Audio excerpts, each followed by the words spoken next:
આ તરફ ભાવનગરની વાત કરીએ તો ભાવનગરના ઘોઘા તાલુકામાં ધોધમાર વરસાદ વરસ્યો છે। ભારે વરસાદથી ઘોઘાના રોડ રસ્તા પર પાણી ભરાઈ ગયા છે। ભાવનગરના ઘોઘા તાલુકામાં ધોધમાર વરસાદ વરસ્યો, રોડ રસ્તા પાણી થઈ ગયા। દ્રશ્યો તમે સ્ક્રીન ઉપર જોઈ રહ્યા છો।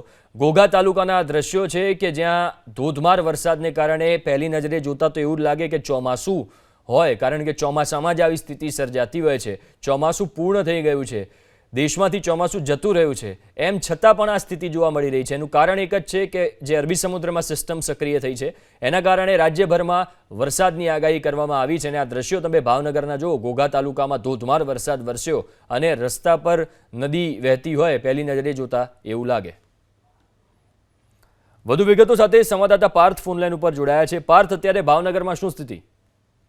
જણાવી દો, ભાવનગર જિલ્લામાં કમોસમી વરસાદે ખેડૂતોને તો બરબાદ કર્યા છે, પરંતુ હવે ગામડાઓમાં પણ જનજીવન અસ્તવ્યસ્ત થતું હોય તે પ્રકારના દ્રશ્યો છે તે જોવા મળી રહ્યા છે। ખાસ કરીને ઘોઘા તાલુકાના આ કુકડ ગામના કોઝવેના દ્રશ્યો છે કે જ્યાંથી પાણીવાળા અલંગ, સોસિયા, ત્રાપજ, ધણસા સહિતના જે ગામડાઓમાં જવાનો મુખ્ય માર્ગ હોય છે તેના કોઝવે ઉપર આ પાણી ભરાઈ ગયા છે, જેના કારણે વાહન વ્યવહાર પણ ઠપ થતો જોવા મળી રહ્યો છે। છેલ્લા 1 કલાકથી આ કોઝવે ઉપર પાણી છે તે પસાર થઈ રહ્યું છે, જેના કારણે વાહન ચાલકો પણ અટવાયા છે। બીજી તરફ ગ્રામ્ય કક્ષાની જો વાત કરવામાં આવે તો સાણોદર, વાવડી, પિથલપુર, ઓદરકા, કંટાળા સહિતના જે ગામડાઓ છે કે જ્યાં પણ અવિરત રીતના વરસાદ સવારથી જ વરસી રહ્યો છે। આ પ્રમાણે ભાવનગર જિલ્લામાં જે પ્રમાણે કમોસમી માવઠું થયું છે તેના કારણે ખેડૂતોને તો બરબાદ કર્યા છે, પરંતુ હવે ગામડાઓનું પણ જનજીવન છે તે પ્રભાવિત થતું હોય તે પ્રકારના દ્રશ્યો જોવા મળી રહ્યા છે।